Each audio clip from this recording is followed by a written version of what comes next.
Dans les moments calmes, quand le bruit du jour s'estompe, le ressentez-vous? Un tremblement profond, troublant, qui parcourt le monde. Il semble ébranlé, comme si les fondations mêmes sur lesquelles nous avons bâti nos vies commençaient à se fissurer. Nous allumons les nouvelles, parcourons nos fils d'actualité, et les titres crient au chaos, à la division et à l'incertitude. C'est un lourd fardeau à porter. La peur est partout. Elle s'infiltre dans nos maisons, nos conversations et nos cœurs, nous murmurant que nous sommes seuls, que les ténèbres sont en train de gagner, et que l'espoir est une chose fragile et insensée. Il est facile de se sentir dépassé, de se demander où est Dieu au milieu de tout ce tumulte. Mais écoutez, dans le calme, sous le bruit, une voix différente se fait entendre. Une voix d'amour inébranlable et de puissance souveraine. Écoutez attentivement, Dieu n'en a pas fini avec vous.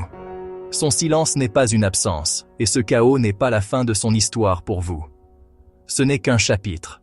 Il y a 2000 ans, Jésus regarda ses disciples, qui étaient tout aussi anxieux au sujet de leur monde que nous le sommes du nôtre, et il leur donna des paroles non de panique, mais de préparation. Il dit dans Matthieu 24, 6, 8. Vous entendrez parler de guerre et de bruit de guerre, mais veillez à ne pas être alarmés, car il faut que ces choses arrivent. Mais ce ne sera pas encore la fin, tout cela ne sera que le commencement des douleurs. Il n'a pas promis un monde sans problème. Il a promis sa présence à travers eux. Il a reconnu la douleur, mais a montré un but plus grand. Et dans l'évangile de Jean, il nous donne l'encre ultime pour nos âmes.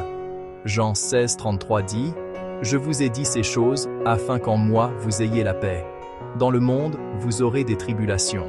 Mais prenez courage, j'ai vaincu le monde. » Voyez-vous, les temps de la fin ne sont pas destinés à susciter la peur chez les croyants, ils sont destinés à éveiller la foi. Ce n'est pas le moment de se cacher, mais de s'accrocher à lui.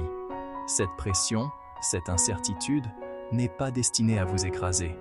Dieu vous affine, vous fortifie et vous prépare à briller dans les temps sombres. Il forge en vous une foi résiliente et inébranlable, une foi qui devient un phare pour ceux qui sont perdus dans la tempête. Il vous appelle à être un vase de sa paix dans un monde qui n'en a pas. Prions ensemble. Seigneur Jésus, le monde est bruyant et mon cœur est souvent anxieux.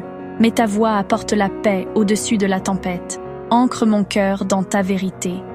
Quand je suis tenté de désespérer, rappelle-moi ta victoire. Chasse la peur et à sa place, augmente ma foi. Aide-moi à voir cette saison non pas comme une fin, mais comme une préparation. Équipe-moi pour marcher avec audace dans ton dessein. Je lâche mon besoin de contrôle et mon anxiété concernant demain. Je te fais confiance pour mon avenir, car tu le tiens entre tes mains. Amen. Rappelez-vous, votre histoire n'est pas finie. Dieu n'en a pas fini avec vous. Il est là, œuvrant toutes choses pour votre bien et sa gloire. Suivez la communauté Hope Rise pour plus de courts-métrages chrétiens édifiants afin de renforcer votre marche avec Dieu.